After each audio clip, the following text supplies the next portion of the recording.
Shalom, selamat malam saudara-saudari terkasih. Bersama saya Silviana. Renungan pada malam ini dari Pendeta Dr. Erastus Sabdono yang berjudul Cara Allah Mendewasakan. Tuhan memberkati kita lewat keadaan-keadaan yang tidak menyenangkan. Keadaan tersebut sebenarnya merupakan berkat bagi kita. Jadi sejatinya kita harus berkata, "Aku tidak mengerti Tuhan, tetapi aku percaya."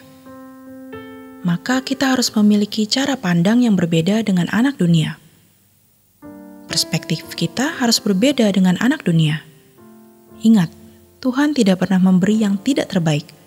Berarti Tuhan selalu memberi yang terbaik.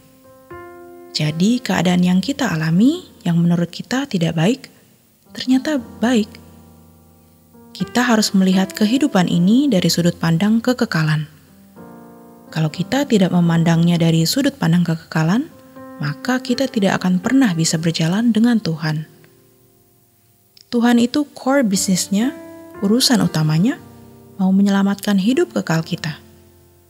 Maka jangan terpaku pada masalah fana yang di depan mata.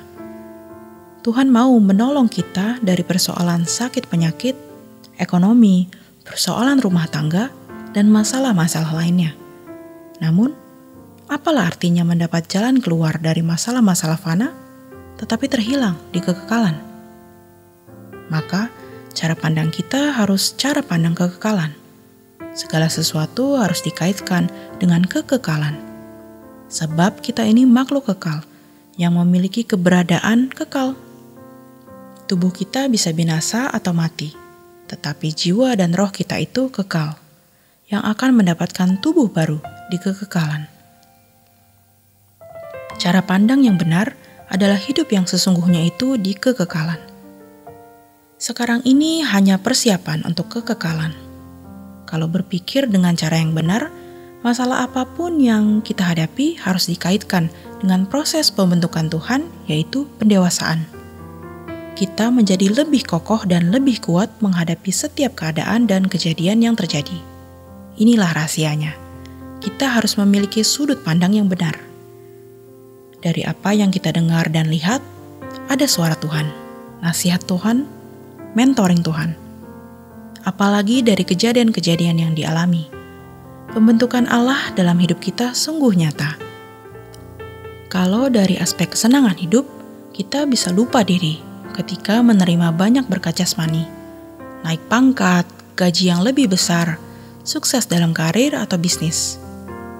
Hal-hal tersebut dapat dengan mudah membuat kita lupa, sehingga kita tenggelam di dalam kesenangan-kesenangan. Padahal kejadian itu bisa mengandung dan pasti memiliki pelajaran rohani.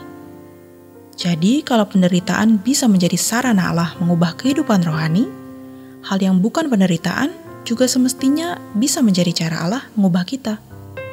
Ironisnya, justru keadaan yang baik sering membuat orang Kristen terlena.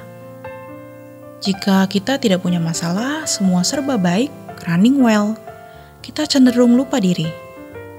Maka tidak heran Tuhan bisa mengizinkan peristiwa-peristiwa yang tidak menyenangkan untuk kita alami.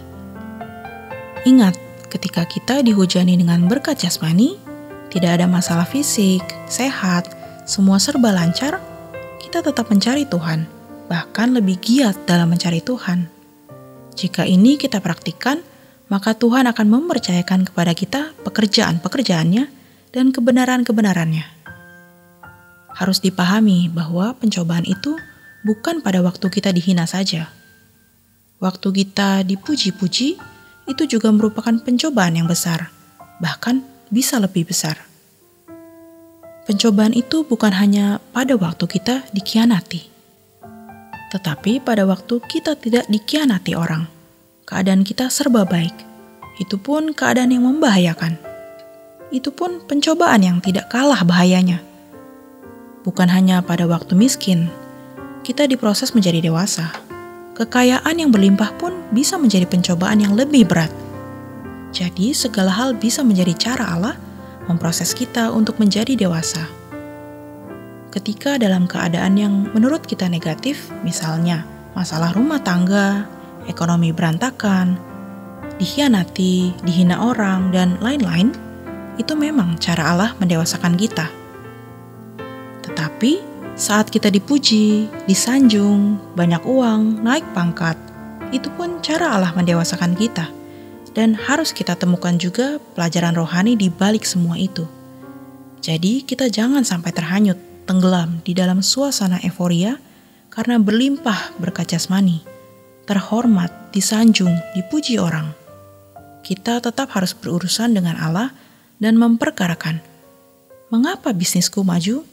Mengapa aku naik pangkat? Mengapa aku jadi orang terhormat? Mengapa jalanku mulus tak ada masalah? Tubuhku sehat. Apa yang Engkau mau ajarkan kepadaku, Tuhan? Masalahnya, banyak orang kalau mengalami kesusahan baru mencari Tuhan. Saat banyak uang, tidak mencari Tuhan. Kalau susah baru mencari Tuhan. Kalau sakit, baru ke gereja. Kalau lagi sakit, baru ikut doa puasa. Tetapi kalau sehat, pergi jalan-jalan atau berwisata. Bukan tidak boleh wisata. Wisata boleh, tetapi jangan mengorbankan kesempatan atau waktu untuk mencari Tuhan dengan wisata. Setiap kesempatan, baik itu menyenangkan atau tidak, sehat atau sakit, berlimpah atau kekurangan, semua itu merupakan cara Allah untuk mendewasakan kita. Demikian renungan pada malam hari ini. Selamat beristirahat, Tuhan Yesus memberkati.